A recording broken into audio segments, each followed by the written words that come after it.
Bonjour à vous, chers choisis de Jésus.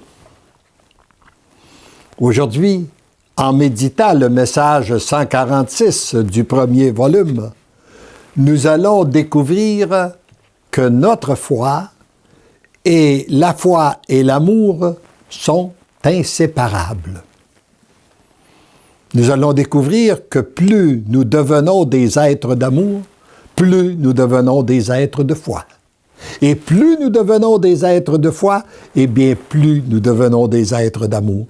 Parce que plus nous nous rapprochons de notre Dieu, qui est un Dieu d'amour, eh bien, ça lui permet de passer davantage, d'agir davantage en nous, autour de nous et parfois à travers nous. Alors, le texte nous dit ceci: « Mon tout petit, demeure à mon écoute. Où que tu sois, quoi que tu fasses, je te parle, je te guide. » Ça, pour moi, cette phrase-là a été une véritable consolation. Parce que très souvent, nous pensons, oui, nous sommes en relation avec notre Dieu, lorsque nous sommes en adoration ou lorsque nous sommes en prière, à l'occasion d'une Eucharistie. Mais là, il nous dit non. Partout où tu es, je suis avec toi. Alors ça, c'est une grande consolation de savoir qu'il nous guide, qu'il nous accompagne partout. Apprends à demeurer dans la sérénité. Quoi que l'on te dise, quoi qu'il t'arrive, sois sans crainte. Apprends à regarder au-delà de l'événement afin d'être bien témoin de mon agir et de ma toute puissance. Je dirais que Dieu nous a équipés de deux regards. Il y a le regard humain et il y a le regard de la foi, le regard divin. Et lorsque nous sommes dans une situation où le regard humain n'a plus de sens, par exemple, la personne qui est aux prises avec le cancer, et puis qu'on lui dit qu'elle est généralisée, puis elle n'aura pas pour longtemps, elle va venir la mort. Sur le plan humain, c'est pas acceptable. C'est très difficile à accepter, surtout si on est jeune, si on a encore des responsabilités. Mais en regardant avec les yeux de la foi, ça a toute une autre dimension. Même, ça peut être on sait que c'est une très belle grâce de pouvoir bénéficier, parce que nous vivons dans le but d'avoir une belle place au ciel, comme chrétiens. Eh bien, pour aller au ciel, bien, il faut bien mourir. Alors, sois déjà dans l'action de grâce et la louange pour ce que je vais accomplir à travers cet événement malheureux. Rappelle-toi ce que j'ai accompli pour mon ami Lazare, en le ressuscitant alors que son corps était en décomposition. Marthe et Marie auraient bien voulu que je le ressuscite plus tôt. Lui et ses deux sœurs auraient bien voulu que je le guérisse au temps de sa longue maladie. S'il en avait été ainsi, jamais la toute-puissance que le Père m'avait donnée n'aurait été aussi éclatante pour la conversion des cœurs. Combien de cœurs se sont tournés vers moi et continuent à se tourner vers moi à la suite de ce miracle? Moi, je pense que devant une grande souffrance, il est très important de méditer ce que Jésus a vécu avec Lazare. Lazare était le meilleur ami de Jésus.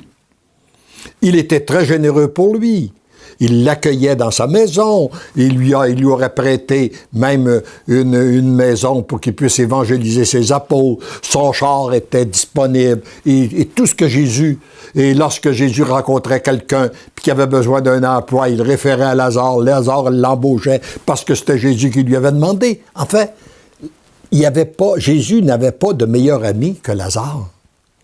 Et comment vous aimeriez, vous, avoir un ami? Resituons-nous dans la peau de Lazare, là. Vous avez un ami qui vient chez vous, qui est heureux d'être accueilli dans votre demeure. Vous savez qu'il guérit un paquet de monde, il ressuscite des morts, puis vous êtes malade, puis il ne vous guérit pas. C'est qu'est-ce qu'a vécu Lazare.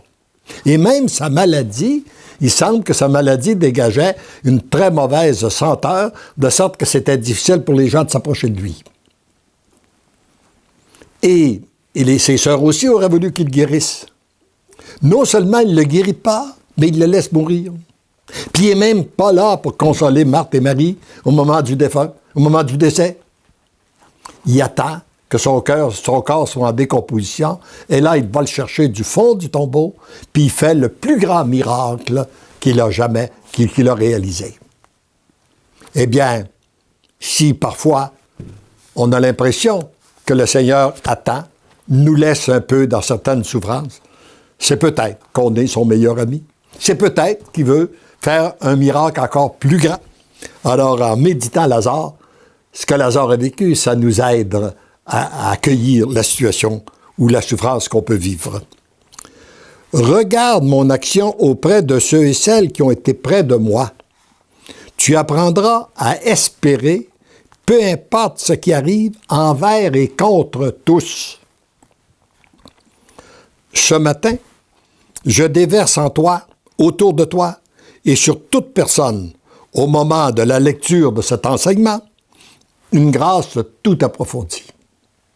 Donc, ouvrons notre cœur pour accueillir la grâce que Jésus veut déverser en ce moment même sur chacun et chacune de nous. Puis là, donne-moi ton peu de foi.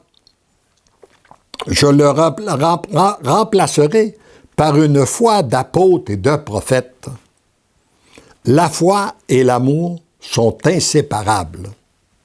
En devenant des êtres de foi, vous devenez des êtres d'amour. Et en devenant des êtres d'amour, vous devenez des êtres de foi.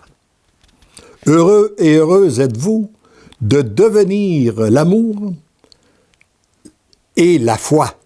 La foi et l'amour. Tendrement, je vous aime. Tendrement, je t'aime. Alors, rappelons-nous que notre Dieu est un Dieu d'amour. Et si on lui donne notre peu de foi, il va l'en changer entre une foi d'apôtre, une véritable foi d'apôtre et de prophète. Et même si nous ne sommes pas toujours amour, il va nous transformer. Il veut nous, si on lui laisse cette liberté d'agir en nous et qu'on lui donne notre oui total, inconditionnel et irrévocable, comme il est souvent mentionné dans ces volumes, eh bien, il va faire de nous des êtres d'amour.